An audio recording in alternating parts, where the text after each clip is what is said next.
말씀은 요한복음 이제 드디어 본문으로 지난주에 들어갔습니다. 그래서 요한복음 1장 2절에서 5절까지 말씀을 나누겠습니다. 먼저 우리가 오늘은 우리 프로슈코마이 교회가 야유회를 가는 소풍 가는 날입니다. 그래서 지금 제 복장이 소풍 복장입니다. 우리 또 인터넷 성도님들 깜짝 놀라실 수 있을 텐데 놀라지 마시고 부러우면 교회 나오세요. 소풍 간다니까 정말 많이 오셨네. 우리 또 멀리서 미국에서까지 오셔가지고 함께 소풍 가십니다. 환영합니다. 자, 우리가 성경을 읽을 때 우리는 고정관념이 있어요.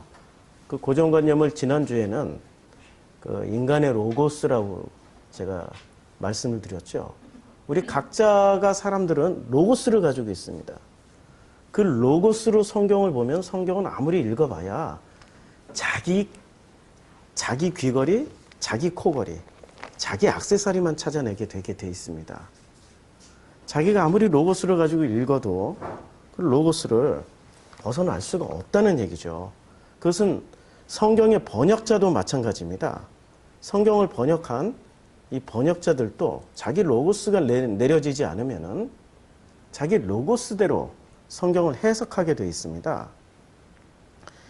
앞에 보이시죠?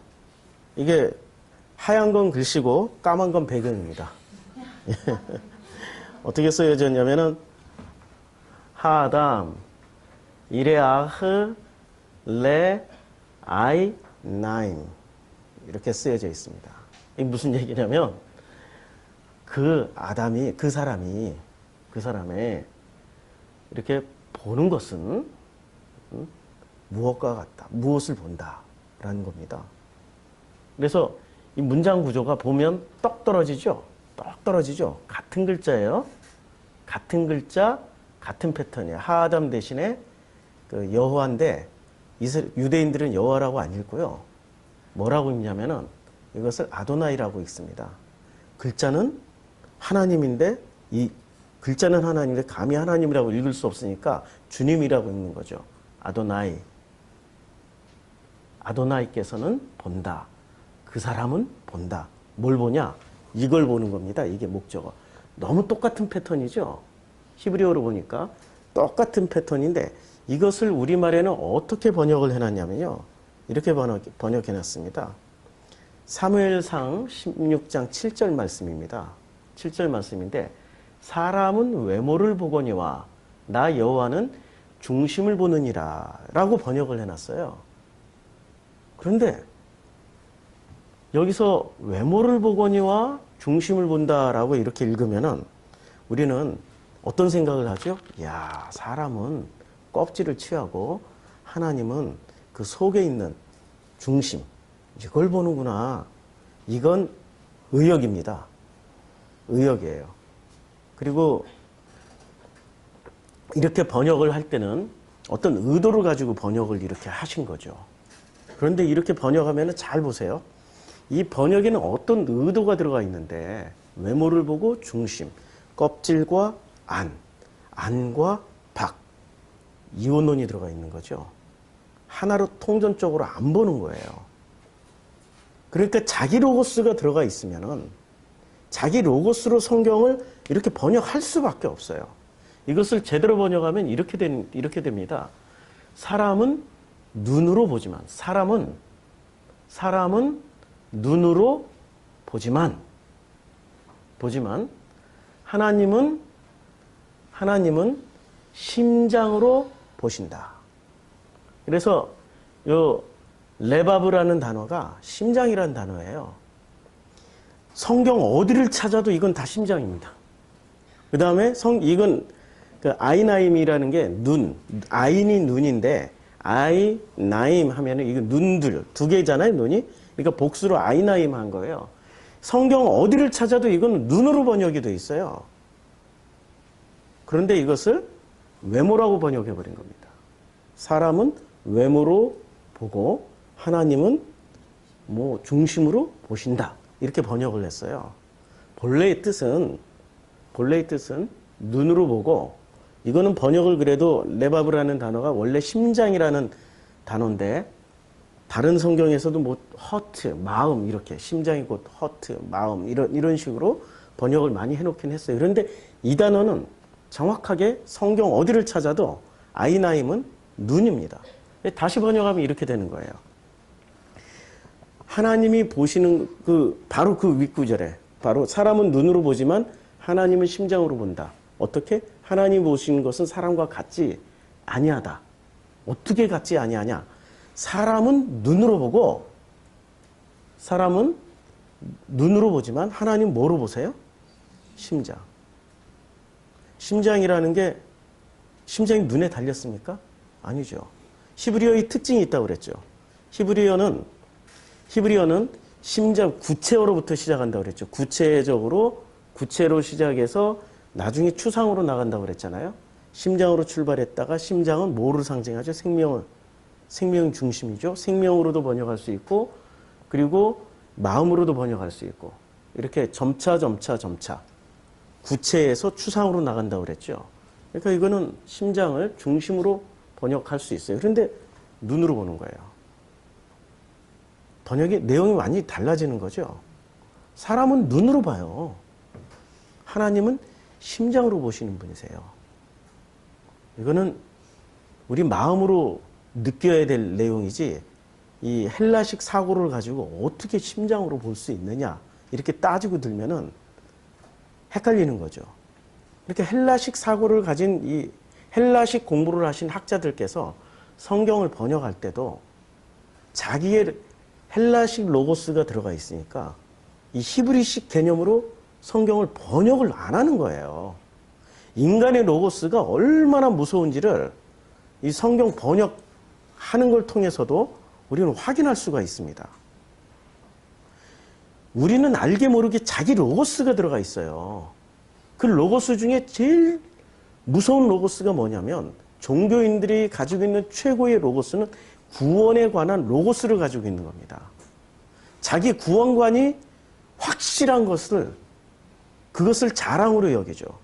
그런데 그 확실한 구원관이 흔들리거나 헷갈리면은 인생 전체가 헷갈리는 것처럼, 흔들리는 것처럼 보이는 거죠. 예수님은 확실하게 확인시켜주러 오셨나요? 모든 걸 허물려고 오셨나요? 네, 요한복음에서는 아예 애초에 첫 시작부터 허물려고 오신 분이세요. 허물려고 오신 분이시죠. 세워주려고 오신 분이 아니세요, 예수님은. 예수님은 확인시켜주고 세워주고 확증도장을 찍어주러 오신 분이 아니고요. 예수님은 자기가 가지고 있는 인간의 로고스를 허물려고 오신 거예요. 그래서 요한복음 2장에서 무슨 말씀하시죠? 예루살렘 성전 청소해버리시잖아요. 자, 말씀이 육신이 돼서 오셨다라는 것이 우리는 그냥 말씀이 육신이 돼서 왔다. 이건 뭐지? 우리 육체 안에 로고스를 넣어주신 건가? 얼핏 생각하면 그런 뜻이잖아요. 생각을 해보세요. 사람이라는 존재에, 자, 나라는 존재에, 이 나라는 존재는 뭐만 가지고 있어요? 자기 로고스만 가지고 있단 말이에요. 자기 로고스가 있는데, 이 자기 로고스가 있는데, 누가 육신이 돼서 왔어요? 로고스가. 이 육신에 들어와요. 근데 이 로고스는 어떤 로고스입니까? 인간의 로고스가 아니라 아버지의 로고스예요. 하나님의 로고스가 들어왔어요. 자, 그러면 나의 로고스와 나의 로고스만 가지고 살던 사람에게 아버지의 로고스, 하나님의 로고스가 들어왔어요. 그럼 어떤 일이 벌어지죠? 내 로고스와 하나님의 로고스가 싸우죠. 그러면 내 로고스가 이기는 게 행복한 일입니까? 하나님의 로고스가 싸워서 이기는 게 행복한 일입니까? 하나님의 로고스가 싸워서 이기는 게 행복한 거죠. 근데 사람들은 그렇게 생각을 안 하는 거죠. 누구 로고스가 싸워서 이길 때 행복하다고 해요? 자기 로고스. 인간의 로고스가 하나님의 로고스를 이겨먹고 역시 내가 옳아! 역시 내가 알고 있는 게 확실한 진리야! 이렇게 자기 승리를 확인하는 자리가 행복하다. 라고 사람들은 생각하고 있는 거죠. 그걸 착각이라고 합니다. 예수님 그 착각을 깨러 오신 분이세요. 말씀이 육신이 돼서 오셨다라는 건 엄청난 이야기입니다. 아직 14절 가려면 한참 멀었어요. 이제 석 달 만에 1장 1절에서 5절까지 이제 갑니다. 5절까지 가는데 제가 한번 질문을 던질게요. 유대인의 하나님과 예수의 하나님이 같을까요? 다를까요? 확실히 다르죠? 그런데 사람들은 왜 시위하면은 이스라엘 깃발 왜 들고 나오지? 예. 아니, 유대인의 하나님하고 예수의 하나님이 같다라고 착각하는 거예요. 달라요. 유대인의 하나님과 예수의 하나님은 확실히 다릅니다. 그래서 유대인들에게 예수가 오셔서 진짜 하나님을 가르치러 오신 게 요한복음의 내용이에요. 요한복음 전체 내용이 핵심이 유대인들이 알고 있는 그 하나님은 뭐라고 말씀하십니까? 8장에. 너희가 알고 있는 하나님은 마귀야. 진짜 하나님인 아버지 하나님이야. 이 아버지 하나님 내가 이제부터 가르쳐 줄게. 했더니 배웁니까? 안 배우죠. 왜 안 배워요? 유대인의 로고스가 이겨요? 예수의 로고스가 이겨요? 유대인의 로고스가 이기고 예수의 로고스가 져버려요. 십자가에서 져요. 그런데 십자가에서 지는 것이 나중에 봤더니 21장으로 넘어갔더니 어떻게 돼요? 부활해서 그게 승리가 되는 거예요. 유대인의 로고스가 이기는 것처럼 보였어요. 십자가에 못 박아서 죽이는 것으로 유대인의 로고스가 승리하는 것처럼 보였지만 어떻게 됐습니까? 예수의 부활과 함께 그들은 패배해버리고 맙니다. 요한복음 이거 보여주는 거예요. 유대인들은 자기 로고스를 가지고 있었고 그 자기 로고스를 가지고 철저하게 성경을 해석하고 있었어요. 그래서 그들의 자기 로고스로 만들어낸 하나님이 유대인의 하나님이에요. 그것은 예수의 하나님이 아니에요. 로고스가 육신이 돼서 오신 그분이 예수잖아요. 그 로고스로 해석한 그 하나님이 아니라는 거예요. 우리는 이걸 알고 요한복음을 읽어야 되는 거죠. 이거 모르고 요한복음을 읽으면 전혀 엉뚱한 해석이 나올 수밖에 없습니다. 우리 김재성 시인이 저하고 한 20년 이상 알고 지낸 제 초창기에 등단 초창기에 우리 또 모임을 통해서 시장 모임 통해서 이렇게 잘 알고 지내던 우리 김재성 작가가 이런 글을 썼어요. 가슴이 찡하게 울려오는 것이 있어서 제가 이렇게 인용하려고 퍼왔습니다. 유일하게 제가 저작권도 안 들이면서 허락을 받아서 공식 인용하는 글입니다. 한 시인이 단 한 편의 시만 쓴다고 해도 그 한 편의 시를 위해서 평생을 매달리다가 결국 미완의 시를 두고 떠난다 해도 나는 그의 삶이 부족했다라고 생각하지 않는다. 그의 미완은 또 다른 누군가의 업이 되어 다시 시화의 과정을 이어갈 것이기 때문이다. 미완성의 시 한 편으로 시인의 삶은 충분하고 충분한 것이다. 이해가 되죠? 마음으로 와닿죠?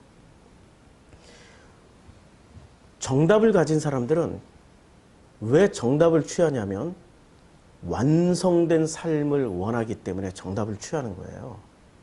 정답을 취해서 그 정답대로 살면은 자기가 완성될 줄 아는 거예요. 그 종교인의 완성의 마침표는 어디 가는 거죠? 천국 가는 거예요. 그는 종교가 그렇게 가르쳤기 때문에 그 종교의 매뉴얼대로 가는 겁니다. 유대인들이 완성본입니까? 예수가 완성본입니까? 유대인들이 완성본처럼 보였어요. 예수는 미완성본처럼 보였어요. 왜? 십자가에서 죽어버렸으니까. 십자가에서 죽임 당했으니까.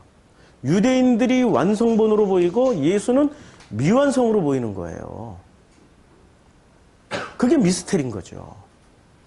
세상이 승리한 것처럼 보이나 그러나 부활이라는 이 부활에는 꼭 이렇게 붙여야 돼요. 부활 앞에 붙여야 될 단어가 패자 부활. 패자가 부활하는 거지 승리자가 부활하는 거 아닙니다. 맞지요? 우리의 인생이 완성을 향해서 달려간다고 하지만 누구나가 다 완성되는 거 아니에요. 누구나가 다 시 한 편을 다 멋진 시 한 편, 모든 사람에게 감동을 주는 시 한 편을 남겨놓고 가는 게 아닙니다. 그러나 그 시를 쓰기 위해서 일평생을 머리 싸매고 치열하게 삶으로 살아내는 사람들의 그 마음은 누군가에게 전달이 돼서 나는 패자로 끝나지만 누군가가 그걸 이어받아서 패자 부활로 전달을 해준다라는 겁니다. 이게 지금 김재성 작가가 쓰신 글 내용이죠. 사실 이분은 기독교인이 아니세요. 글에 업이라는 단어가 나왔잖아요. 불교인의 성찰이 기독교인보다 낫습니다. 우리 기독교인은 얼마나 천박하고 수준이 낮은지 마음이 아파요.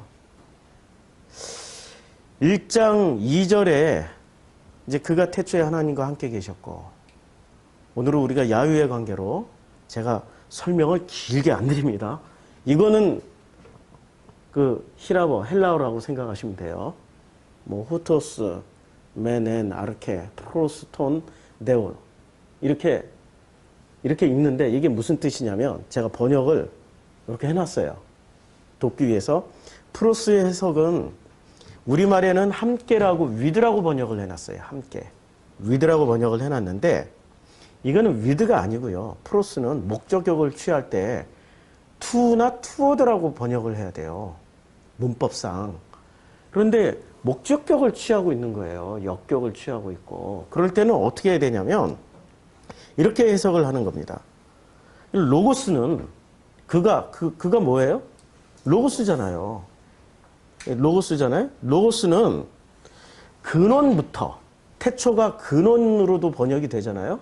그리고 신약 성경에서 이 아르케라는 단어가 실제로는 시작이라는 단어이기도 하지만 많은 경우에 근원이라고 해석도 많이 했어요. 근원부터, 근본부터, 그 본질부터 이렇게 번역을 많이 했어요. 그래서 이게 그 성경에서 이렇게 번역한 것을 따라서 하면은 그 로고스는 근원부터 하나님을 향해 존재했다. 하나님을 향하고 있었다라는 거예요. 나라는 존재에 로고스가 들어오면 그때부터 하나님을 향해서 살게 돼 있는 거예요. 하나님을 향해서 가는 거지. 그렇죠? 그래서 내가 내 안에 로고스가 있구나라는 것을 확인하는 거예요. 산수가 왜 위대하냐면 수학이 왜 위대하냐면 수학은 정답인지 아닌지를 확인하는 검증 절차가 있어서 수학은 확실하게 위대해요. 복음인지 아닌지는 검증 절차가 있어야 되는 거 아니에요. 종교는 환상만 심어주고 종교는 그 팩트, 사실관계로 확인을 안 해줘요. 종교의 가장 큰 이 사람들에게 주는 그 마약은 그래서 뽕이라고 그러잖아요. 근뽕 무슨 뭐 이렇게 마약을 줄여서 히로뽕 그걸 줄여가지고 뽕이라고 그러잖아요. 이 종교뽕은 뭘 심어주냐면 자기 자신 속에 신비한 어떤 불확실한 것을 자꾸 믿게 만들어가지고 그건 믿음으로 취하게 만들어요. 용이 있습니까? 없습니까? 없지요. 근데 용이 있다고 믿잖아요. 봉황새가 있어요? 없어요? 없는데 자꾸 보다 보니까 봉황새가 있는 것처럼 우리는 믿고 있잖아요.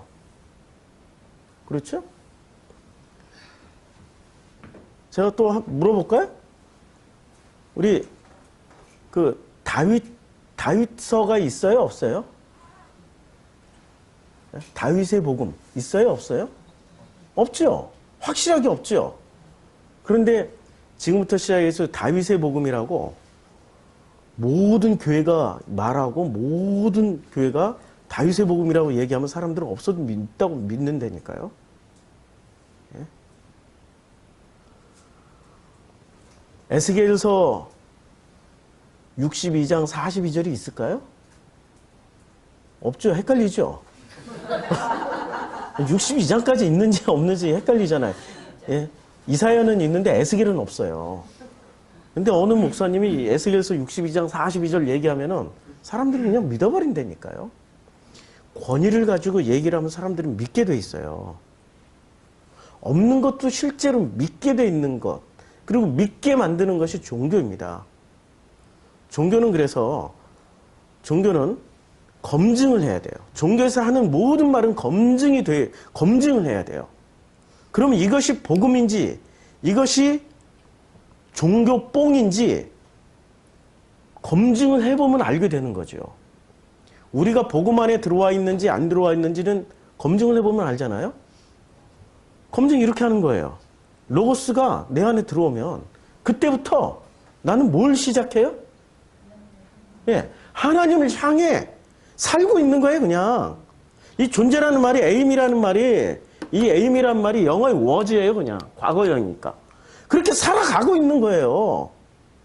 그러면 나는 내 안에 로고스 있네? 맞네? 나는 복음으로 살아내고 있는 거 맞네? 이렇게 확인하는 거죠. 요한복음은 아주 과학적으로 철저하게 우리에게 중요한 정보들을 주고 있습니다. 만물이 그로 말미암아 지은 바 되었으니 지은 것이 하나도 그가 없이는 된 것이 없느니라 라고 되어 있습니다. 이 분필로 칠해놨더니 이거 지워야 돼. 예. 그가 없이는 된 것이 없느니라. 뭐 이거 글자예요. 헬라어예요. 이게 길어서 제가 안 읽고 이것을 다시 번역하면 이렇게 됩니다. 3절을 다시 번역하면 모든 것은 로고스로 말미암아 만들어졌다.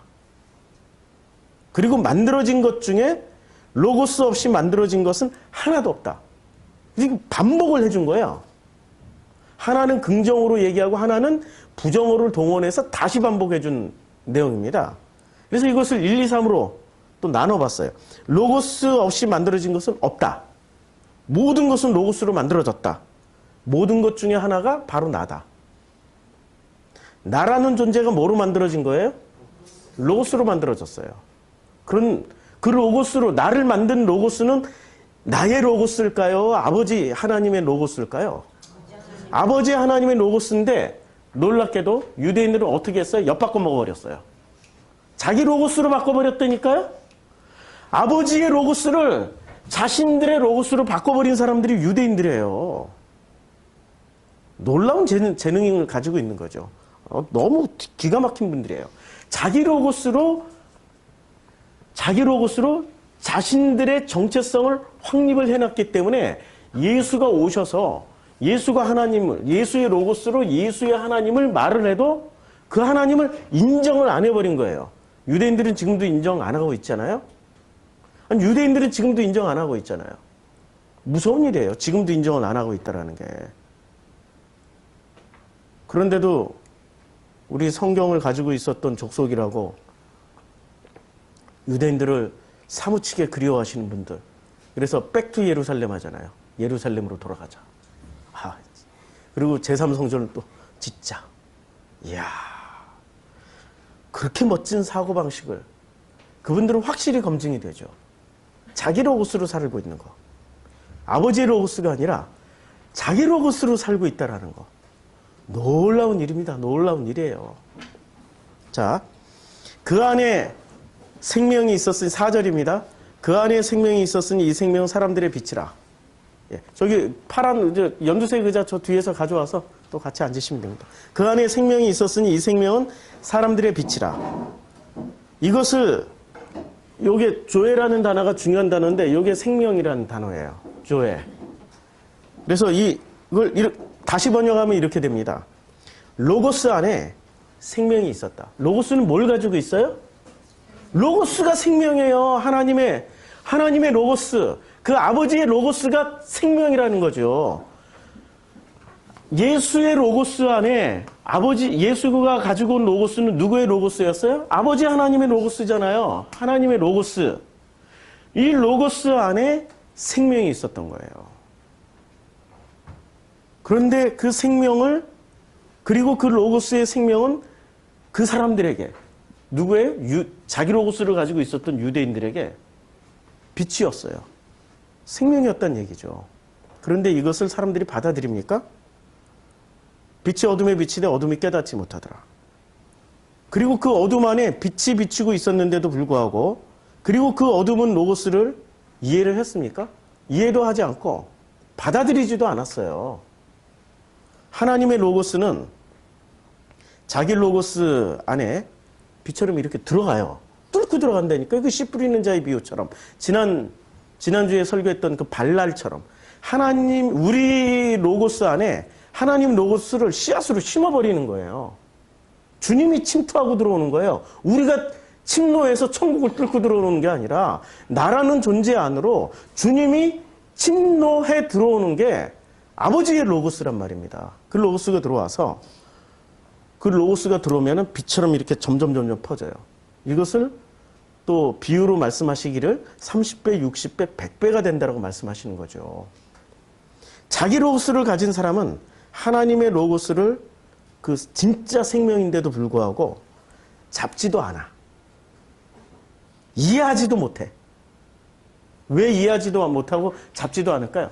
자기 로고스가 진짜라고 믿으니까.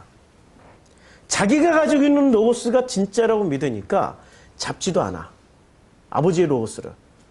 그리고 이해하지도 않아. 이해하려고 하지도 않아. 그리고 진짜 먹여줘도 이해를 할 수가 없어요. 이해를 못해요. 너무나도 다르니까. 차원이 다른 거예요. 유대인의 로고스하고 예수의 로고스는 차원이 달라요. 우리는 차원이 다르다면 꼭 4차원, 5차원, 6차원을 생각하는데 아니에요. 우리 아들과 내가 차원이 달라요. 얘는 20살짜리의 차원에서 얘기하고 나는 50대 중반의 차원에서 얘기를 하는 거죠. 차원이 다른 거예요. 아버지의 차원은 언제 얘가 깨닫고 그 차원까지 올라오냐면 자기도 애 낳고 인생을 나처럼 50대쯤 살아보면 비로소 그 차원을 이해할 수 있는 거예요.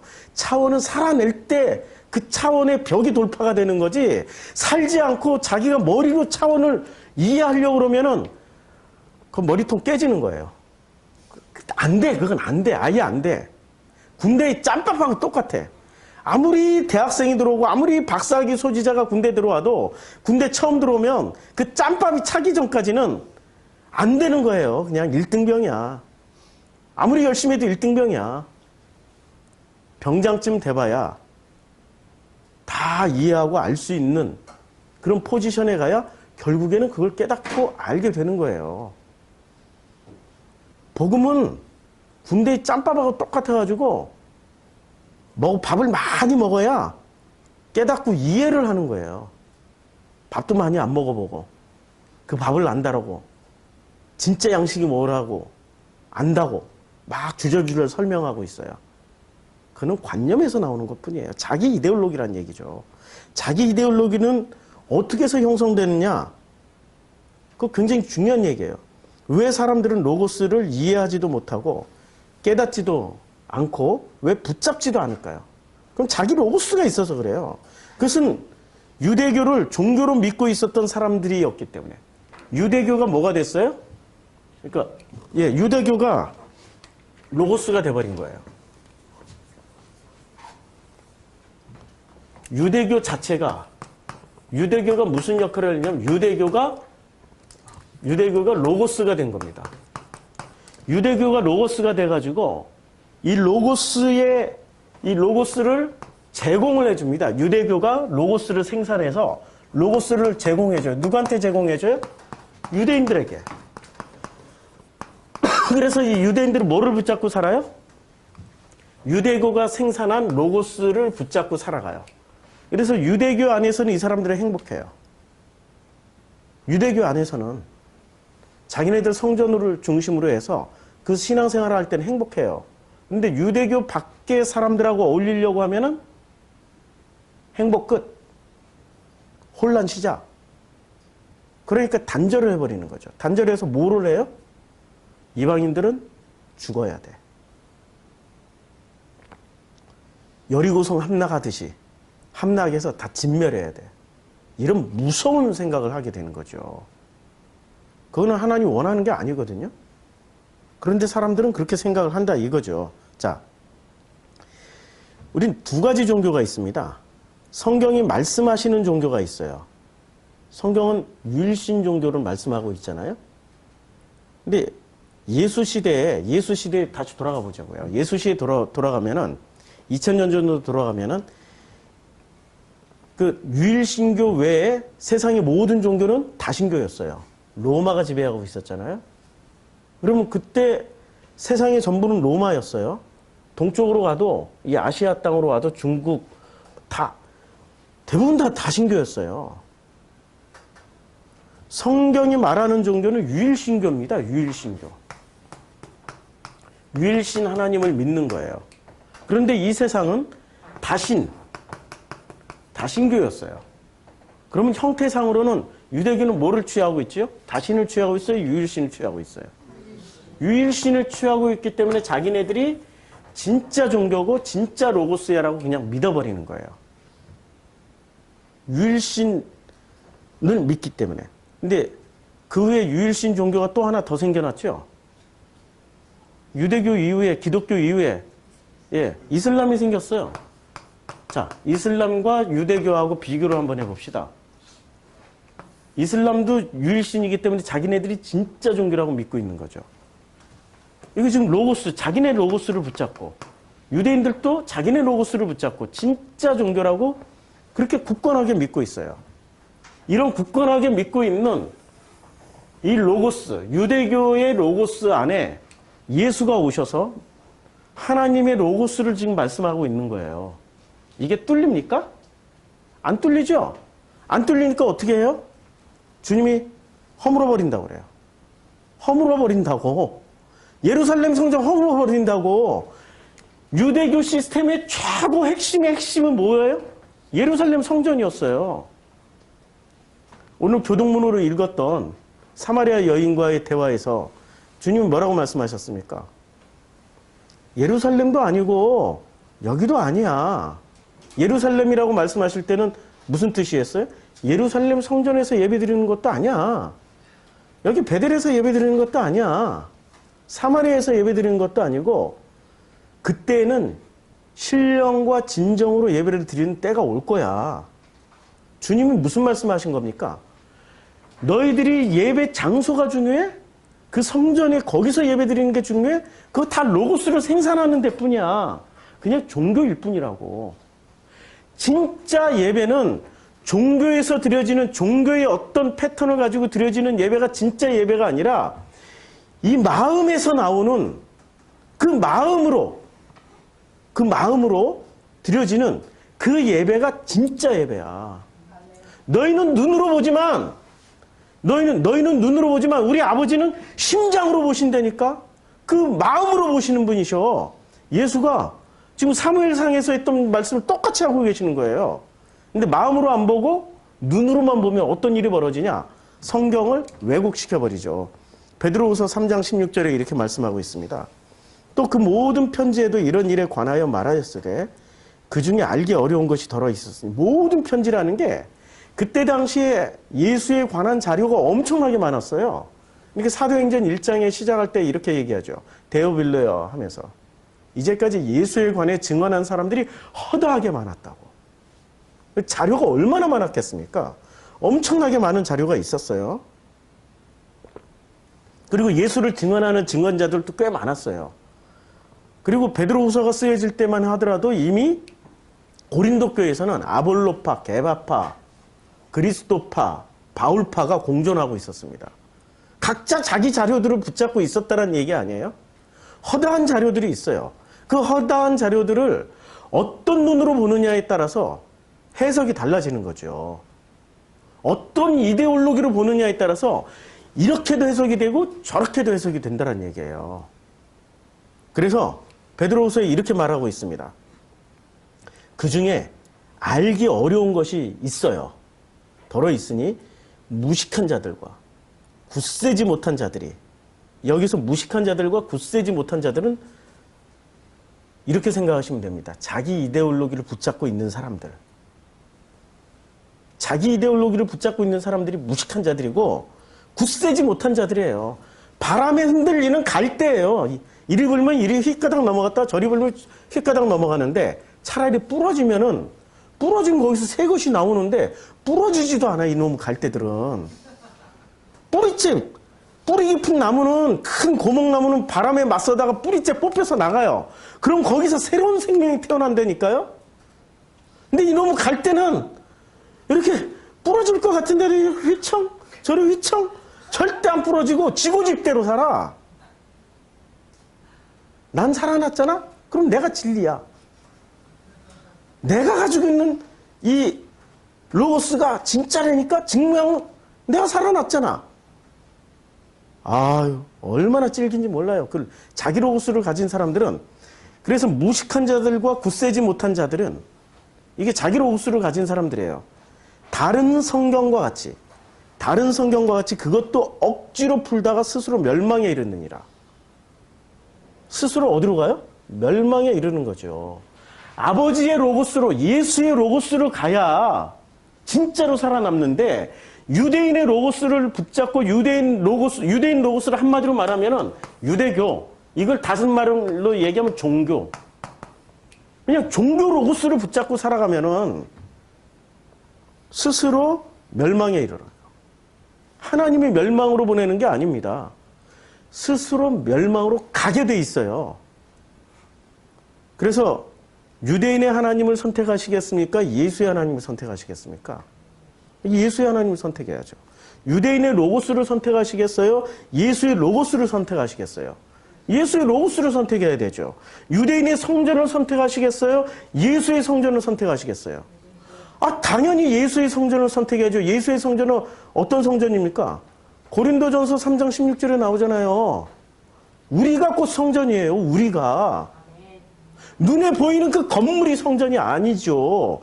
종교는 눈에 보이는 건물을 중심으로 해서 모여들지만 우리는 우리 마음 가운데 있는 그 성전을 중심으로 해서 아버지와 함께 아버지를 향해서 가는 복음이란 말입니다. 요한복음 1장 1절부터 5절까지 그거를 얘기해요. 근데 그걸 이해를 못하면은 아버지를 향해 가지를 않아요. 어디를 향해서 가요? 눈에 보이는 성전을 향해서 간다니까요. 예루살렘 성전 가서 거기서 예배드리고 아유 나는 구원 받을 거야. 자기 로고스만 확인하고 있는 거죠. 예수는 그 로고스를 깨트리러 오신 분이세요. 그 로고스를 깨트리고 그 로고스 깨진 로고스 사이에 빈틈이 생겨야지 로고스가 아버지의 로고스가 떨어질 거 아닙니까? 그 빈틈이 생긴 사이에 하나님의 로고스를 심어주러 오신 분이 예수님이세요. 그 요한복음 1장에서 그 치열하게 지금 그걸 얘기하고 있습니다. 그래서 등장인물이 요한복음 1장은 등장인물이 심플해요. 예수, 그 다음에 세례 요한. 너무 심플하게 1장은 깔끔하게 정리되어 있습니다. 그럼 세례 요한이 왜 등장해야 되죠? 유대 로고스의 대표 아이콘이 세례 요한이었으니까. 유대 로고스의 대표 아이콘이 세례 요한이었고 유대인의 하나님을 가장 열심히 잘 믿고 있었던 분이 세례 요한이었으니까 두 분을 등장시켜서 유대의 로고스, 예수의 로고스, 유대인의 하나님, 예수의 하나님, 유대인의 성전, 예수의 성전을 비교해서 보여주는 거죠. 그리고 2장에 넘어가자마자 어떻게 해요? 채찍질로 그냥 다 뒤집어 엎어버려요. 성전에 있는 것을. 이건 너희들의 로고스일 뿐이야. 이거 다 청소해야 돼. 로고스는 이렇게 청소하는 거야. 라는 것을 보여주시는 거예요. 우리는 로고스를 가지고 있습니다. 믿거나 말거나. 그래서 이 로고스 생산지가 뭐라고 그랬어요? 유대교. 유대교를 다른 말로 하면은 종교.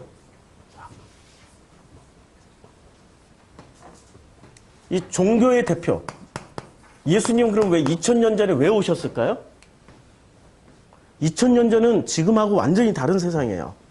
2000년 전에 예수님이 오셨을 때는 이 전 지구는 어떤 상황이 아니면 종교인들로 바글바글했습니다. 유대인들은 유대교로, 유대인은 유대교라는 종교로 다 모여 있었고, 그리스 로마인들은 각자 자신의 종교, 다신교잖아요. 각자 자기의 신들을 하나씩 붙잡고 살고 있었어요. 전 지구적으로 가장 종교적일 때가 2000년 전이었어요. 전 지구적으로. 그래서 그 종교가 이 세상을 다 덮었을 때, 그때 예수가 오셨던 거예요. 그때 오셔가지고 예수가 무슨 말씀하신 거예요? 너희들이 붙잡고 있는 종교는 가짜야. 가짜라니까. 그래서 그 가짜는 다 허물어져야 되고 폐해지고, 그다음에 진짜인 아버지의 그 복음을 너희들이 믿을 때 그 복음이 너희 안에 들어와서 복음으로 인하여서 그 삶을 살아내고 있는 과정이, 그게 바로 구원이야. 이렇게 얘기해 주러 오셨어요. 근데 사람들이 그걸 믿었어요? 아무도 안 믿었어. 제자들도 안 믿었어요. 제자들조차도 왜 안 믿었을까요?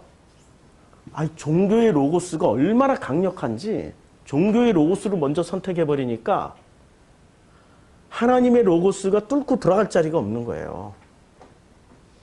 우리 하나님은 인격이시기 때문에, 우리 하나님의 로고스는 인격이시잖아요. 인격이기 때문에 밖에서 문만 두드리고 있어. 요한계시록 3장. 보라, 내가 문 밖에 서서 문을 두드리고 있노니 너희가 내 음성을 듣고 문을 열면은 나는 그에게 들어가서 나는 그와 더불어 먹고 그는 나로 더불어 함께 먹고 살리라. 뭐 이렇게 말씀하시고 있잖아요. 문은 누가 열어줘야 되는 거예요? 내가 열어줘야 되는데 자기 로고스 때문에 안 연대니까요. 밖에 있는 분이 예수님, 하나님으로 안 보이고 뭐로 보여요? 거꾸로 한번 생각을 해보자고요. 문 밖에 서 있는, 이렇게 자꾸 두드리니까 어떤 놈이 와서 두드려, 짜증 나고, 이렇게 문틈으로 쫙 보니까, 보는 구멍 있잖아요. 쫙 보니까 누가 서 있어요? 예? 하나님이 서 있는 것으로 보여요? 거지 새끼가 서 있는 걸로 보여요? 나사로가 서 있는 것으로 보이죠? 거지 나사로가. 안 열어줘요. 만약에 부자가 두드리고 있으면 얼른 문 열고 어서 오십시오 하는데, 구약 성경에서는 놀랍게도 그 성육신 하신 그 하나님을 천사로 오시잖아요? 누가 알아봐요? 주변 사람들은 아무도 몰라봐. 누가 알아봐? 아브라함이 알아보고, 롯이 알아보고, 또 누가 알아봐요? 알아보는 특별한 인물들이 있어요. 그 사람들이 성경에 등장해요. 못 알아보면 성경이 등장 안 해. 알아본 사람만. 그 손에 꼽는 거잖아요. 그쵸? 자기 로고스가 내려진 사람들은 그분들이 천사구나, 하나님이구나 알아본다니까요. 근데 수없이 많은 사람들은, 특별히 소돔과 고모라, 천사를 뭐로 알아봤어요? 섞음의 대상으로 알아본 거죠. 섞음의 대상. 발랄은 하나님 것을 나에게 심어주는 거잖아요. 근데 그들은 그때부터 섞음이라는 단어가 두 개, 발랄이 있고 바벨이 있어요. 바벨은 인간이 하나님의 것에 자기 것을 심어버리는 거예요. 그러니까 소돔과 고모라 사람들은 역으로 하는 거라니까. 하나님을 흉내내긴 내. 그런데 자기들 것을 누구한테 심어주려고 그랬어요? 하나님에게 심어주려고 그랬어요. 그게 소돔과 고모라의 동성애 사건 아니고, 그게 섞음의 사건이에요. 섞음을 시도하려고 그럴 때 주님이 제일 먼저 뭐부터 해버렸어요? 눈을 멀게 했어. 니네들의 로고스 그거 맹인이야, 소경이야. 소경을 인도하면 둘 다 구렁텅이에 빠진다니까. 눈을 딱 다 멀게 해버렸어요. 본래 소경이었으니까. 자기 로고스를 가지고 있는 사람들이 본래 소경이었다는 것을 본질로 딱 보여주신 거예요. 자기 로고스를 심어주려고 그랬던 거죠. 구약 성경이 왜 그렇게 잔인하냐고 버트란트 러셀이 비판을 했어요. 아니, 가나안 정복할 때 왜 그렇게 잔인하게 다 죽여버렸냐고. 왜 그래야만 했냐고. 그래서 나는 기독교인이 될 수 없다고. 러셀이 그런 얘기를 했단 말이에요. 그것을 있는 그대로 보면은 잔인하죠. 근데 이렇게 한번 해석을 해보자고요. 예수의 로고스가, 하나님의 로고스가 들어가려면은 그런 전쟁을 치러야 된다는 거죠. 그 로고스가 들어가는 자리는 그 정도의 치열한 전쟁이 일어나야 되는 거죠. 내 안에 그게 전부 나라고 생각하면 돼요. 내가 아이성이고 내가 여리고성이고 내가 가나안 땅이라고 생각하면 내 안에 있는 로고스는 어떻게 돼야 되는 거죠? 그 정도로 철저하게 진멸당해야 돼요. 진멸당해야 돼요. 그렇죠? 그러면 나는 왜 그렇게 철저하게 진멸당해야 될까요? 종교의 속성을 보면 알아요. 이 종교가 뭔지를. 그래서 덤바의 법칙이라는 게 있습니다. 아세요? 처음 들어보죠? 대부분 처음 들으실 거예요. 덤바의 법칙. 종교는 무엇이고 왜 인간에게 필요한가? 종교는 무엇이고 왜 인간에게 필요하죠? 예? 신의 존재를 어떻게 증명할 수 있을까요? 신은 왜 자기 자신의 존재를 똑똑히, 특히 기독교의 하나님 왜 자기 자신을 똑똑히 안 드러내 보일까요? 그런데 다른 종교는 다 드러내 보여. 형상으로, 우상으로 다 보여줘. 왜 그럴까요, 도대체? 자, 덤바의 법칙을 알면 쉽게 이해할 수 있습니다. 이 덤바라는 사람이, 덤바의 법칙은 뭐냐면, 아무리 대인관계 폭이 넓은 사람이라 할지라도 사회적인 관계를 가질 수 있는 최대의 숫자는 150명에 불과해요. 이게 덤바의 법칙입니다. 영국의 옥스퍼드 대학교의 진화 인류학자인 덤바 교수가 교수 이름이에요. 덤바. 그래서 교수 이름을 붙여가지고 덤바의 법칙이라고 그랬어요. 1993년도에 제시한 이 가설로 전 세계 원시 부족 형태의 마을을 연구한 결과 구성원 평균이 150명 안팎이었다는 거예요. 희한하게. 150명, 뭐 500명, 1000명 넘어가는 데도 없었고 원시 부족에는. 그리고 10명, 20명은 너무 작아서 그 자기네 마을 공동체를 유지하기가 힘들었고 150명. 이걸 발견한 데 따라서 덤바 교수가 붙여져서 덤바의 법칙이라고 합니다. 그래서 덤바 법칙에 이 150이라는 덤바즈 넘바 150명. 사람은 150명까지가 맥시멈이에요. 한 공동체를 이룰 수 있는 150명까지가 맥시멈이었어요. 그걸 이 사람은 150명인데 이거 보시면은 이게 오랑우탄, 고릴라, 침팬지, 인간이 뇌가 제일 큰 거죠. 요 뇌의 사이즈를 가지고 덤바 교수가 계산을 했어요. 계산을 했더니 인간은 150명이라는 숫자가 나오고 침팬지나 고릴라 100명, 침팬지도 머리가 굉장히 좋잖아요. 120명 정도, 아니 120마리 정도까지가 공동체를 이룰 수 있는 걸로 계산이 나왔어요. 그래서 이 덤바의 숫자를 이것을 덤바의 숫자라고 일컫는데 신피질무피의 함수를 넣어 계산을 해보면은 숫자가 나와요. 이렇게 숫자가 나와요. 인간은 150명 정도가 공동체를 이루고 살 수 있어요. 150명 넘어가면은 공동체가 깨져요, 오히려. 200명 되거나 300명 되면 공동체가 깨져요. 150명이 최적의 공동체입니다. 교회 하나가 목사가 목회할 수 있는 벌써 덤바 교수가 얘기했어. 대형 교회는 그 목회가 아니고 그냥 대형 주식회사 관리를 하는 차원이고 교회가 정말로 목회자와 성도님이 행복할 수 있는 구조는 인원수는 150명. 우리 교회 150명까지는 좀 가보자고요. 150명 넘어가면은 분가하자고. 우리 교회 교육자들이, 목회자들이 있으니까 분가하자고. 150명이 참 행복하게 이렇게 어울릴 수 있는 숫자예요. 오랑우탄. 요게 지금 100명을 기준으로 하는데, 여기가 150명쯤 돼요. 오랑우탄, 여기. 그 다음에 고릴라, 여기. 침팬지, 여기. 그럼 여기쯤은 한 100마리 언저리쯤 돼요. 그렇죠? 덤바의 숫자에서 지능지수가 뇌의 크기가 크면 클수록 공동체를 많은 숫자의 구성원들이 공동체를 이룰 수 있다는 얘기예요. 그런데 그 공동체를 이룰 수 있는 최고의 숫자는 인간이 가지고 있어요. 150명. 또 다시 이렇게 쭉 했는데 인간이 역시 제일 높아요. 원숭이, 유인원, 뭐 요게 뭐 하면은 사자, 호랑이 뭐 이런 거 있겠죠. 사자, 호랑이 이렇게 나오겠죠. 그래서 인간은 최대 150명까지 공동체를 이룰 수 있다는 답이 나옵니다. 근데 인간은 그런데 문제는 인간이 어떻게 서울시에서 1000만 명이 살지? 중국의 충칭시에서는 3000만 명이 넘어요. 도시 하나의 인구만. 아니 어떻게 1000만 명, 3000만 명이 같이 모여서 살까? 덤바의 법칙이 깨진 거예요. 유일하게 덤바의 법칙을 깬 존재가 인간이에요. 침팬지나 고릴라는 아직도 덤바의 법칙 내에서 살고 있어요. 120마리 이하, 뭐 100마리 이하. 아무리 공동체를 이루어도 거기는 덤바의 법칙을 넘어서지를 못했어요. 이 지구상에 존재하는 모든 생명체 중에 덤바의 법칙을 깨고 넘어선 존재는 인간밖에 없다는 거예요. 그게 어떻게 가능했지? 인간이 그리고 이 지구를 다 지배하고 있잖아요. 호랑이도 동물원에 가둬버리고 사자도 동물원에 가둬버리고 고래도 잡아가지고 수조 속에 넣어놓고 감상하잖아요. 상어도 잡아가지고 이게 어항 속에 넣어놓고 어항인가요? 아쿠아리움이라고 그러죠. 아쿠아리움 속에 집어넣고 인간이 상어를 그 바다에서 잡아서 거기다 넣어놓고 감상을 하는 인간이 주인이 돼버렸어요. 아니 어떻게 주인이 될 수 있을까? 똑같이 출발을 했는데 짐승이나 사람이나 덤바의 법칙이라는 게 있어서 그 덤바의 법칙 안에 똑같이 그 적용을 받아야 되는데 인간은 그걸 넘어서 버렸어요. 신체적 능력 때문에 원숭이하고 사람하고 싸우면 누가 이기는 줄 알아요?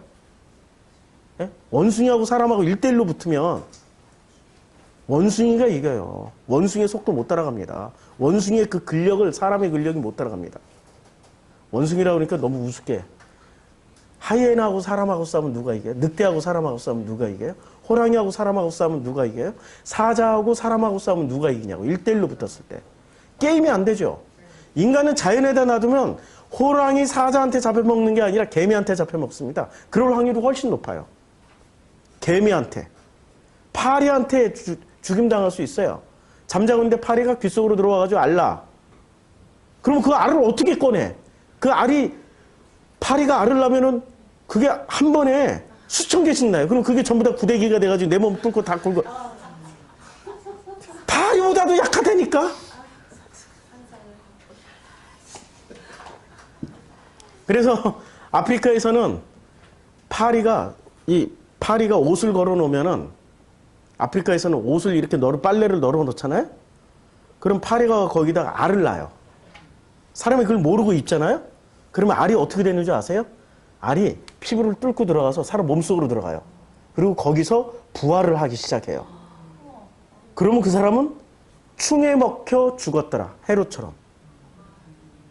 그래서 아프리카에서는 저도 뭐 청바지나 이런 옷도 전부 다 대림질로 데려야 돼. 알이 죽어요. 그래야 그 열로 죽여야 되니까 계속 대림질을 하는 거예요. 아프리카 멋쟁이들 많아요. 청바지는 낡아 빠졌는데 대림질 해가지고 빳빳하게 각을 세우고 다녀요. 인간은 신체 능력으로는 안 돼요. 그럼 지능지수?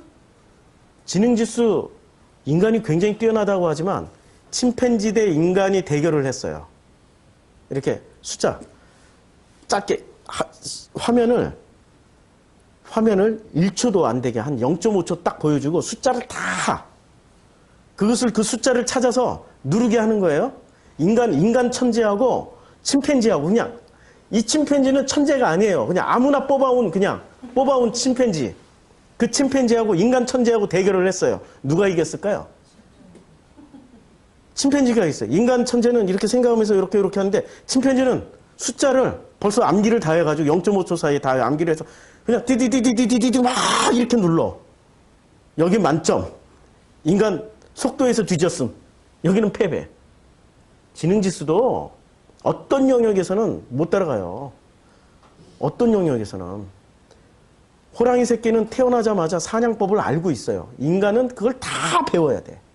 안 된다니까요. 사슴은 태어나자마자 뛰어다녀요.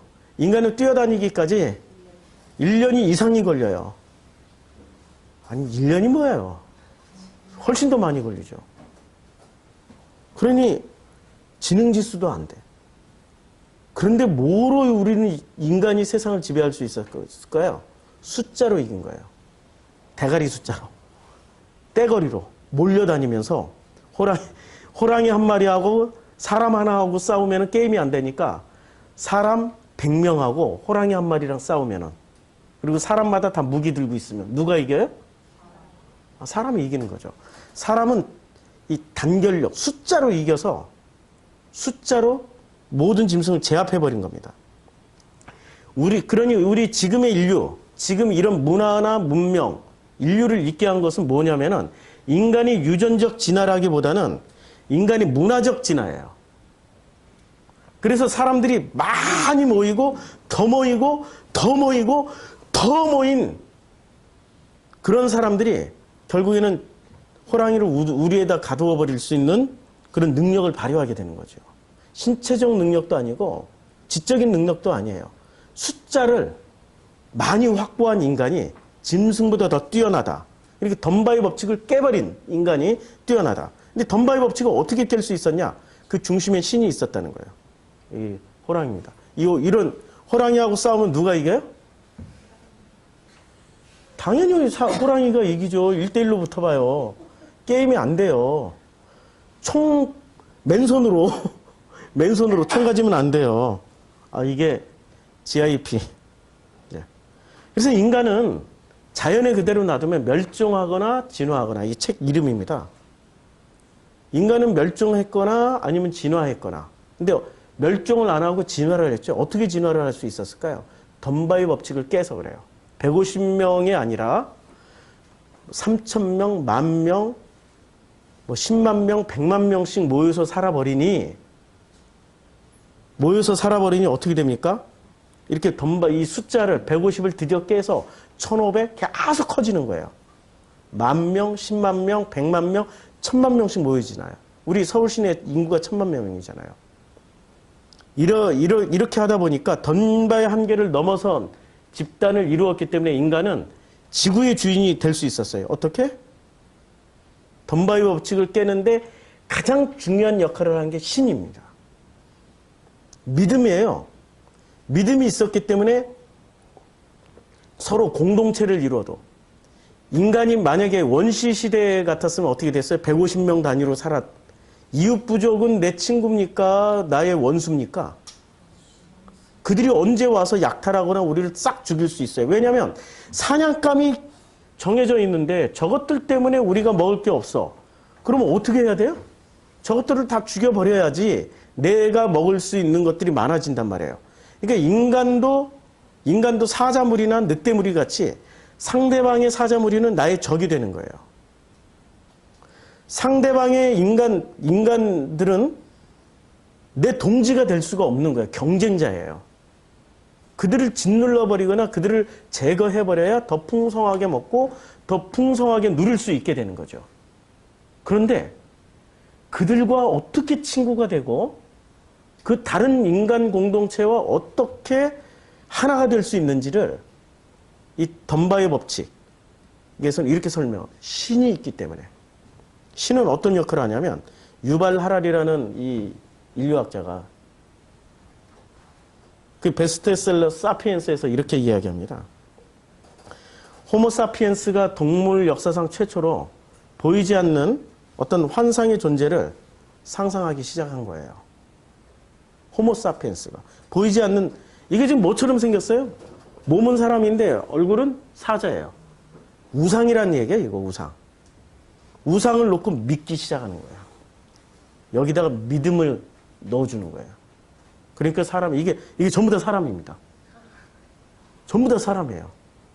여기 지금 뭐 하고 있는 줄 아세요? 여기서 전부 다 이렇게 알라 하면은 이렇게 절하는. 이 보이지 않는 신이란 존재를 믿는 능력은 인류를 세상의 지배자로 만들기 시작합니다. 보이지 않는 것을 믿는 이 능력이 그토록 중요한 이유는 바로 이 능력이 곧 그 가상의 신을 만들어내기 때문에. 그래서 같은 종교는 서로 신뢰를 가지게 해요. 이웃 부족과 이웃 부족은 종교를 가지기 이전에는 원수였어요. 만나면 서로 죽여야 돼. 같은 사냥 단어를 놓고 싸워야 되니까. 그런데 같은 종교라고 하면은 같은 믿음, 같은 소망을 가졌기 때문에 사회적 네트워크를 만들 수 있어요. 그렇죠? 그래서 공동체가 더 점점 커질 수 있는 겁니다. 같은 종교는 같은 종교끼리 만나고 같은 종교끼리 더 커지고 같은 종교끼리 더 커져서 점점 더 커다란 공동체를 만들어서 덤바의 숫자를 넘어설 수 있게 돼요. 150명 살 때 맘모스 사냥하던 양이 더 많겠습니까? 아니면 1000명이 맘모스 사냥할 때 더 많은 맘모스를 사냥할 수 있겠습니까? 당연히 숫자가 많을수록 더 많은 식량을 가져올 수 있는 거죠. 그런데 더 많은 사람들이 모이게 되는 가장 중요한 이유는 이 종교를 가졌기 때문에 그렇습니다. 종교. 그래서 천주교 신자는 처음 보는 사람을 만나더라도 같은 천주교인이라면 어떻게 돼요? 금방 친해져요. 개신교 신자는 개신교인을 만나면, 같은 기독교인을 만나면 뭐 묻지도 따지지도 않고 금방 친해져요. 여호와 증인이 여호와 증인을 만나면 사업할 때 그냥 다 해줘요. 아시죠? 이슬람이 이슬람 만나면 그냥 형제예요. 같은 종교, 이 종교를 가지면서부터 인간은 커뮤니티, 공동체를 크게 150명을 넘어서 뭐 우리나라에 보니까 10만 명 되는 교회도 있더라고요. 예. 있잖아요. MSG 교회.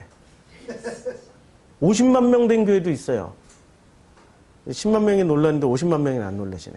50만 명 되는, 우리나라에 50만 명, 교인 수만 50만 명인 교회가 있어요. 예, 순복음교회.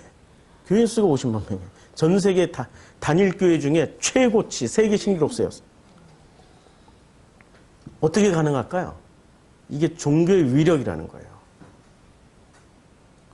어떤 종교의 전지전능한 신이 인간의 개개인의 왜냐하면 이 종교는 왜 서로 신뢰를 하게 되냐면 이 종교의 속성이 하나 있습니다. 그게 바로 권선징악이라는 거예요. 권선징악. 이 종교가 서로 이 종교가 사람들을 150명에서 우리나라에 있는 교회만 예를 들게 10만 명에서 50만 명까지 하나의 커뮤니티로 만들 수 있는 능력이 뭐냐 이거죠. 이 종교가. 그게 바로 기본 바탕이 권선징악. 종교의 최고의 그 공통분모는 권선징악이에요. 권선징악이 뭔지 알죠? 선하면 상 받고 악하면 벌 받는다. 선하면 상 받고 악하면 벌 받는다. 이게 권선징악이에요. 자, 서로가 서로를 아는 사이가 아닐지라도 같은 신을 믿으면 어떻게 돼요? 저 사람이 나를 속이지 않겠구나라고 믿어버려요. 그리고 그런 믿음을 가지고 서로 협력할 수 있게 되는 거죠. 그래서 모르는 남일지라도 함께 공동체를 이루는 게 가능해진 거예요. 그러니까 동물은 보이는 것만 믿었지만 인간은 보이지는 않지만 사람들이 서로 공통분모로 만들어 놓은 어떤 것을 그냥 믿을 수 있는 믿는 특별한 능력이 있었던 거예요. 그걸 믿음으로 인해서 덤바이 법칙을 넘어섰고 숫자가 점점 늘어나고 점점 커뮤니티가 커지면서 사자를 눌러버리는 거죠. 호랑이를 이겨먹는 거예요.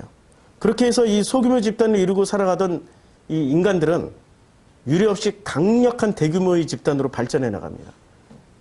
이거 라마교 예배, 불교, 티베트 불교, 라마 불교 예배 장면 엄청 커요.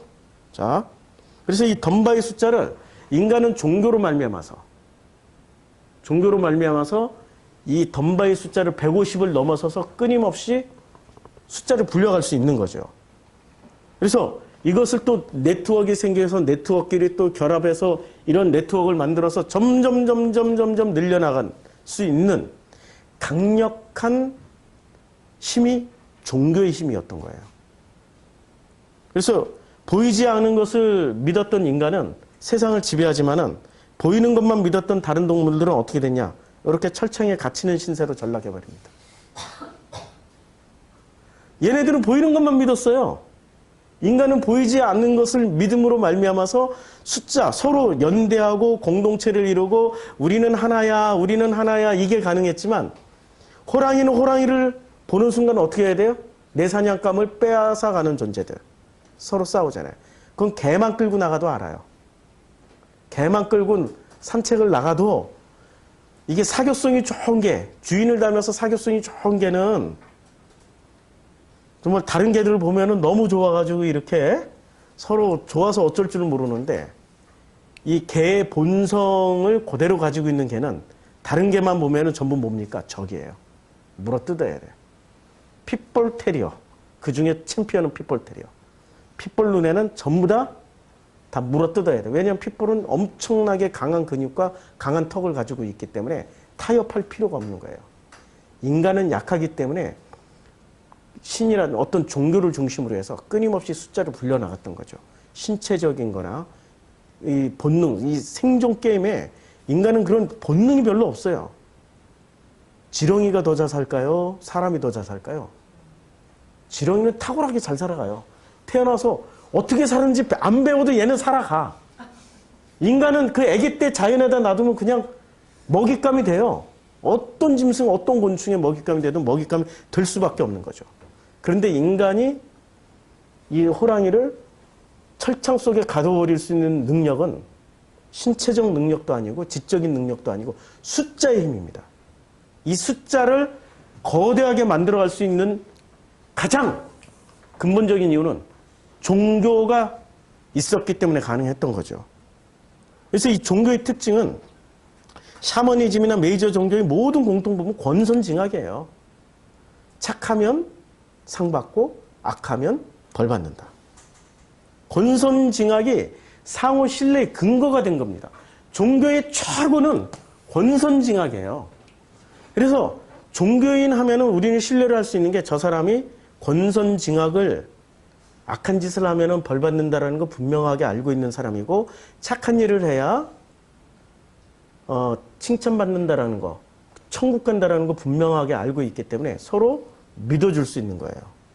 근데 권선징악이 없는, 종교도 없는 그런 사람하고는 친해질 수 있을까요? 겁부터 나죠. 미국 가면 금방 알아요. 흑인 슬럼가에 들어가가지고 그 사람들하고 한 시간만 있어봐요. 어떻게 되나. 예? 한 시간만 있어봐요. 있는 거 다 뺏기고 빤스만 입고 나오지. 다 털려요.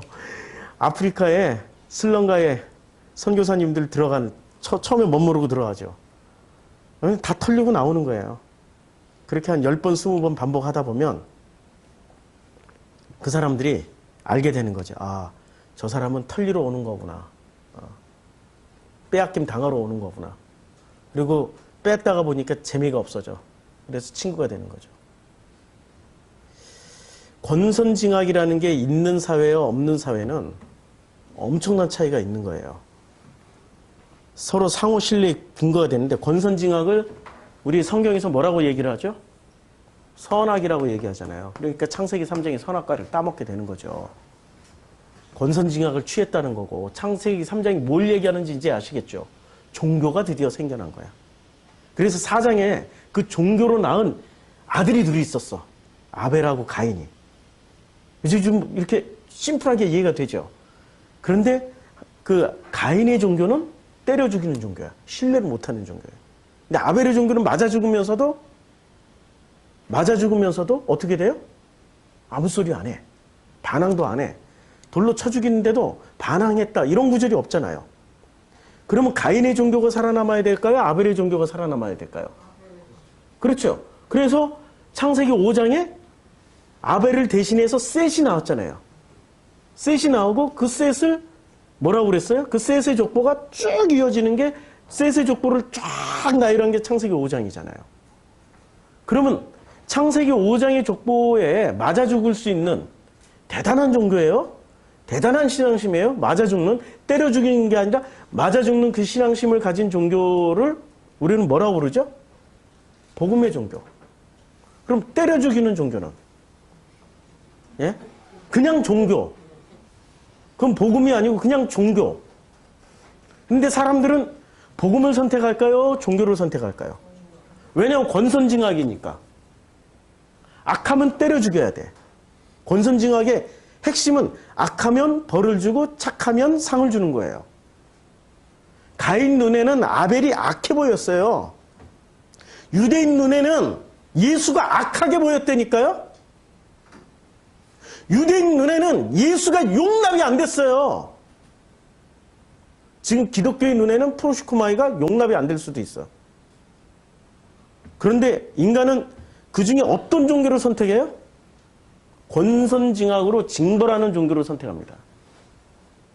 그게 자기네 공동체를 유지하는 가장 강력한 이데올로기라고 생각하고 그것이 진짜 로고스라고 생각을 해요.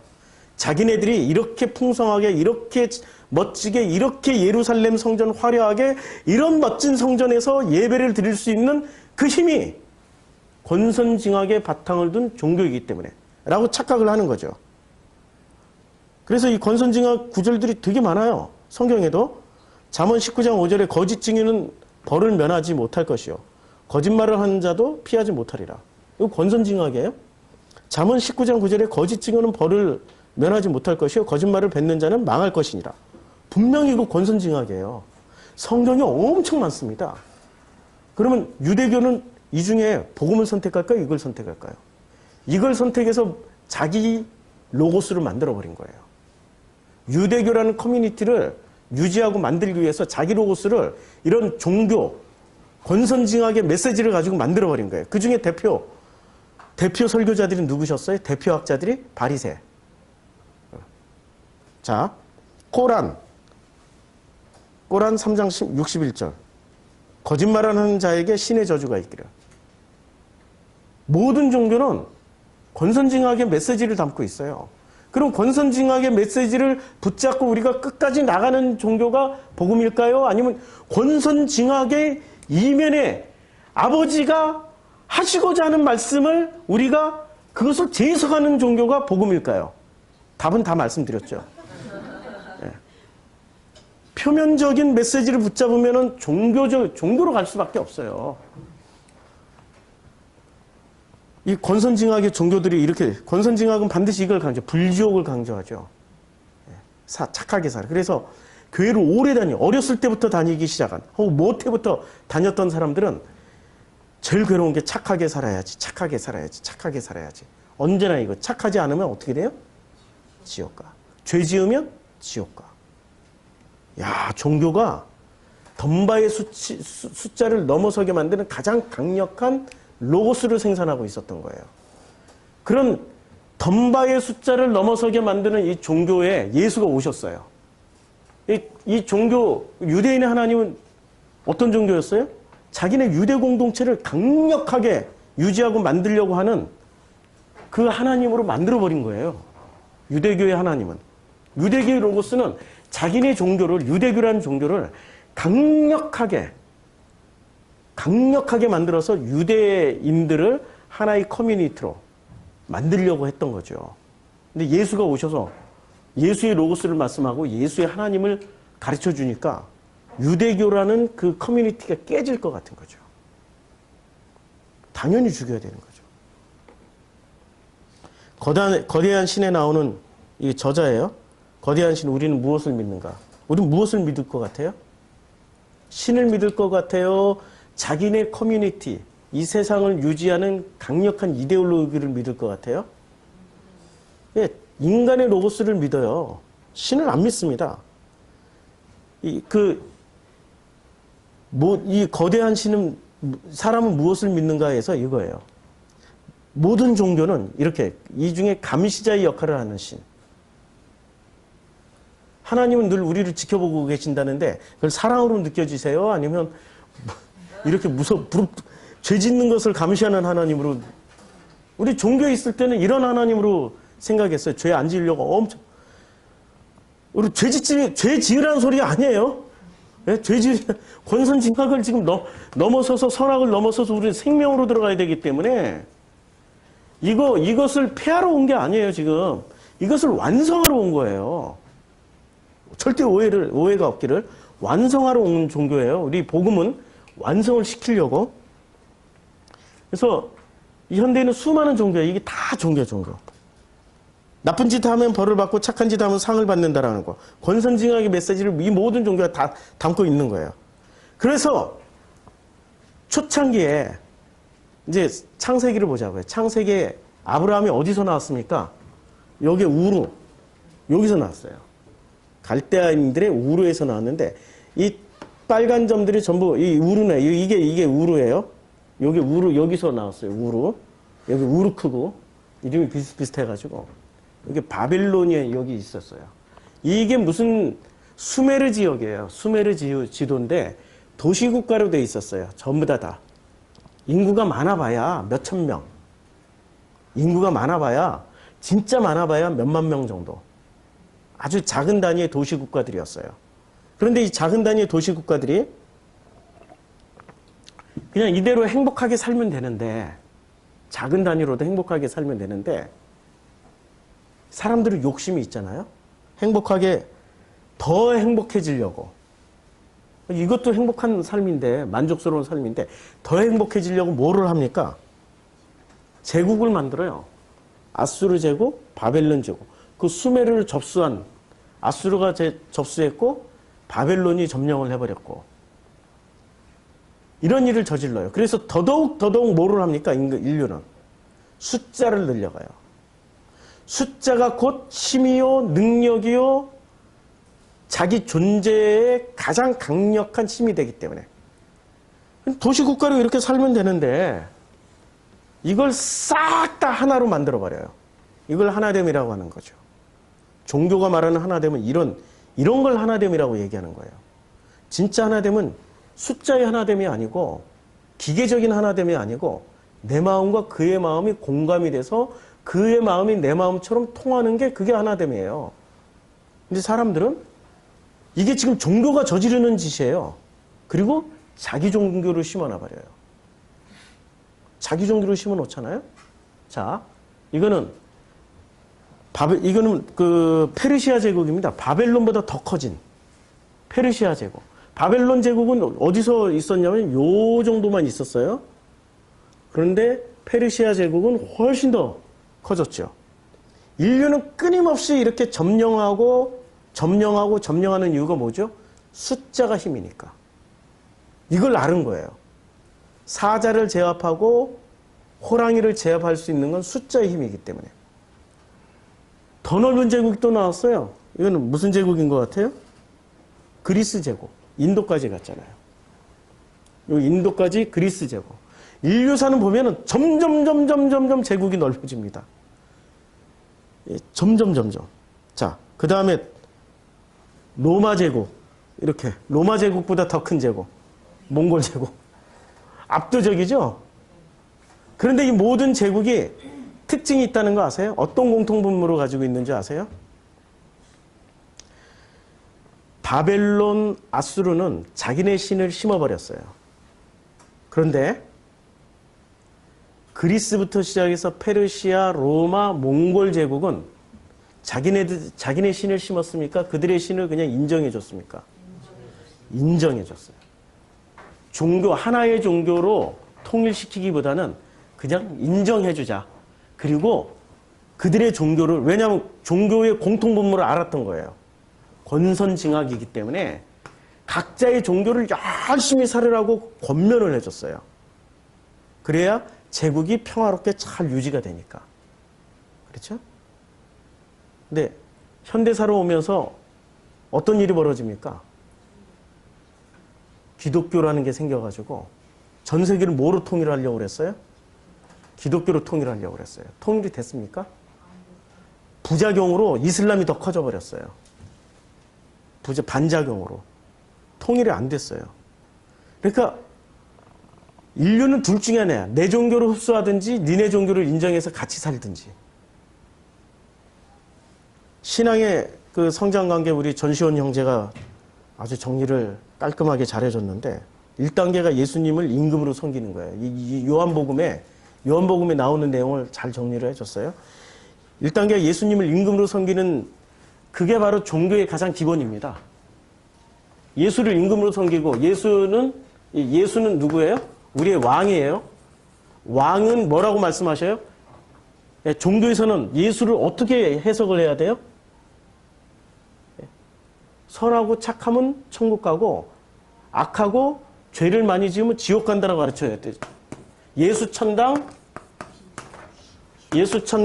불신 지옥이라고 가르쳐야 되는 거죠.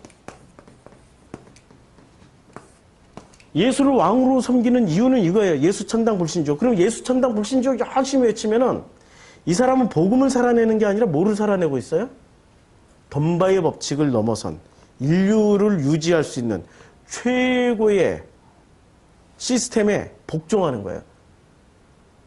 최고의 시스템에 복종하는 거잖아요. 그러면 이 사람은 하나님의 종입니까? 세상의 종입니까?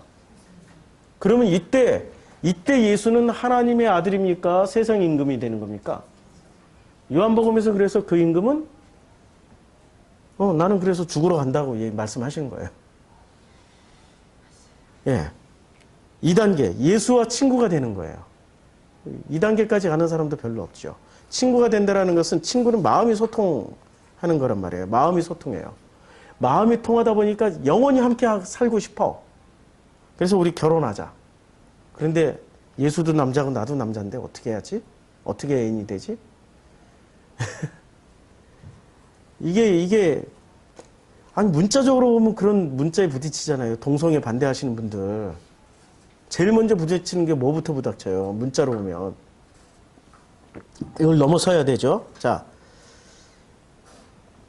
사람이 살아가는데 사랑이 어디 그렇게 쉽게 정의가 됩니까? 사랑이라는 건 좋으면 사랑이고 막 퍼주면 사랑인 것처럼 보이지만 그 사랑은 그런 것은 아니에요. 잘해주고 좋은 거 아니에요. 권선징악에 선하게 해주면 그거 사랑인 것처럼 엮이는데 그건 사랑이 아니에요. 사랑이라는 건 인간의 희노애락을 담고 있고 삶을 살아내는 그 처절한 삶의 과정에서 깨달아져야 비로소 사랑이 뭔지를 알게 되고 사랑은 살아가게 되는 거죠. 사랑도 십자가의 매뉴얼처럼 만들어가지고 매뉴얼대로 사랑하라고 외치는 그런 종교인들이 있습니다. 왜 그렇게 사랑을 매뉴얼로 만들어서 착하게 살아라, 바르게 살아라, 좋게 살아라, 좋은 일 하라고 가르칠까요? 그분들이 바로 신을 만들어내는 존재이기 때문에 그렇습니다. 자, 보세요. 이 종교는 지금 뭘 만들어내고 있죠? 종교가 뭘 만들어내요? 종교가 만들어내는 것, 제일 중요한 거. 우리는 어떤 하나님을 믿고 있는지. 이 말을 하고 마치죠. 자, 우리는 어떤 하나님을 믿고 있죠? 종교는 뭐를 만들어내고 있습니까? 신을 만들어내고 있잖아요. 예수도 뭐로 만들었어요? 왕으로 만들잖아요. 종교는 생산해내는 아이템이 있습니다. 신을 생산해요. 어떤 신이든 상관없어. 남악신, 부뚜막신, 어떤 신이든 상관없어.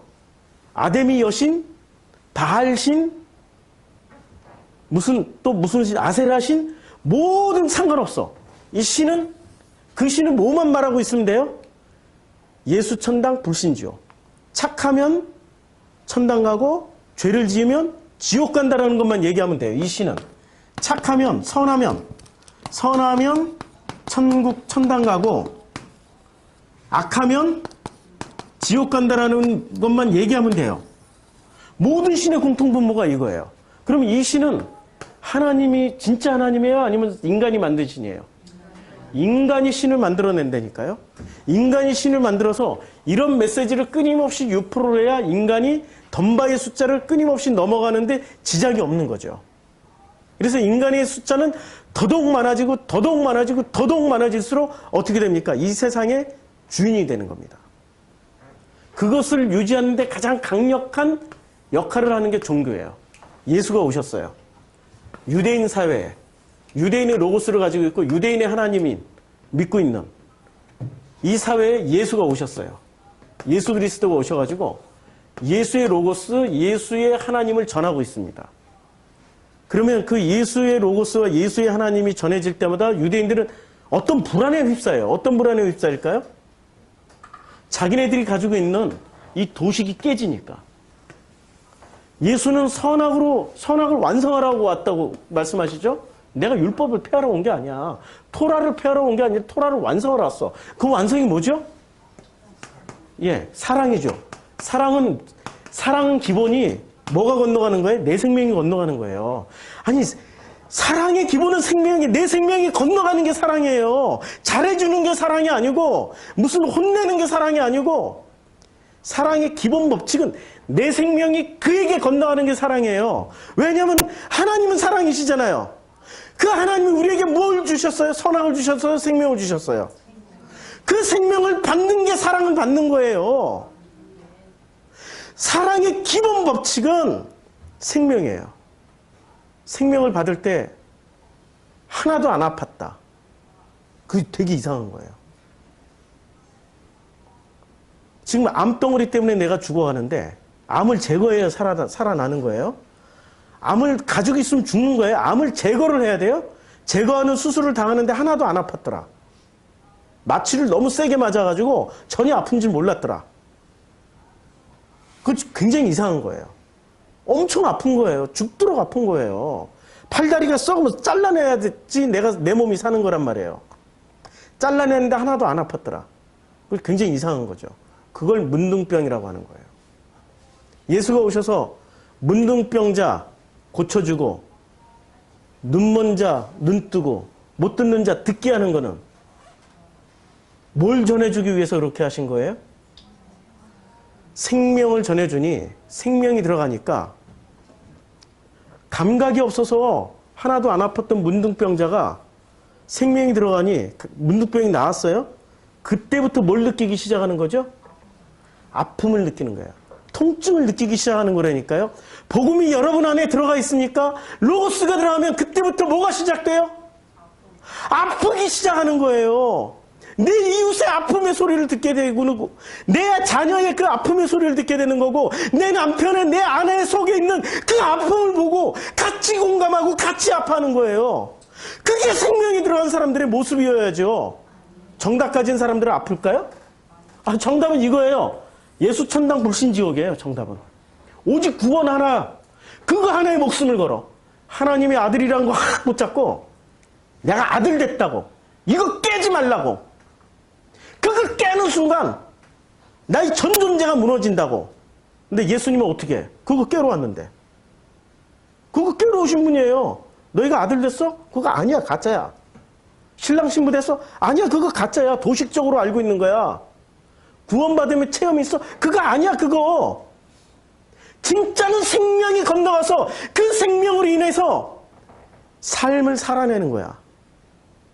그때부터 진짜 생명이 건너오면 아픔이 시작돼요. 그런데 그 아픔이 내 거라고 생각하는 순간 어떻게 되겠습니까? 힘들어지죠. 내게 아니라니까요. 내게 있는 아픔은 아버지 거예요.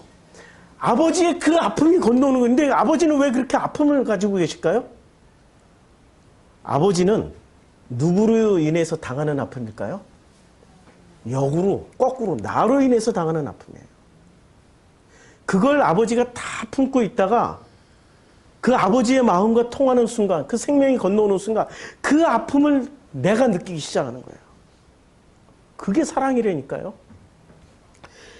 우리로 인해서 당하시는 아픔이기 때문에 아버지의 아픔을 우리가 품는 것처럼 보여요.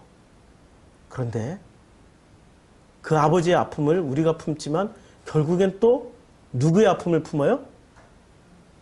나의 아픔을 품어요. 삼위일체 설명하기 너무 어렵죠? 심플하게 이해가 되죠? 너무 심플하게 이해가 되잖아요. 너희가 내 안에 내가 너희 안에. 요한복음 14장 20절이 바로 심플하게 이해가 되는 거잖아요. 요한복음은 이거 얘기하고 있어요.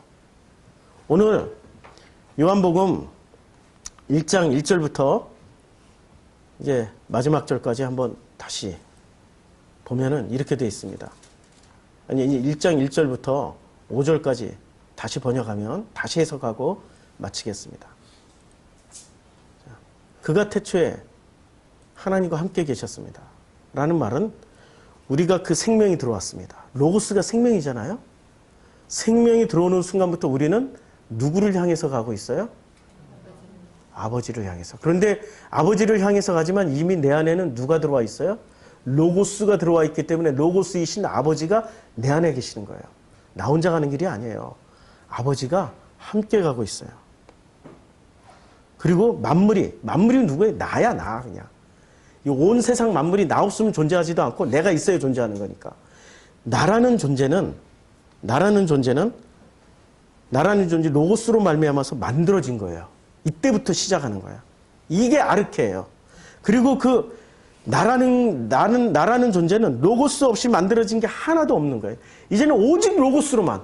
그 로고스의 핵심이 뭐죠? 로고스를 또 다른 표현. 생명이라고 표현했죠. 빛이라고 표현했죠. 그때부터 나라는 생명은 아버지 없는 생명은 없는 거예요. 아버지만이 생명인 거죠. 그 안에 생명이 있었으니 이거는 이렇게 아버지 안에 들어가 있고 아버지를 향해서 가고 있는 나라는 로고스는 이제는 끊임없이 나의 로고스는 폐해질 것이고 아버지의 로고스는 흥해져야 될 거죠. 그래서 아버지의 로고스가 내 속에서 점점 더 흥할 때마다 내 안에는 생명이 있는 거예요.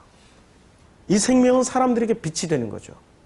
어디에 가든지 간에 이건 흘러 넘치게 돼 있어요.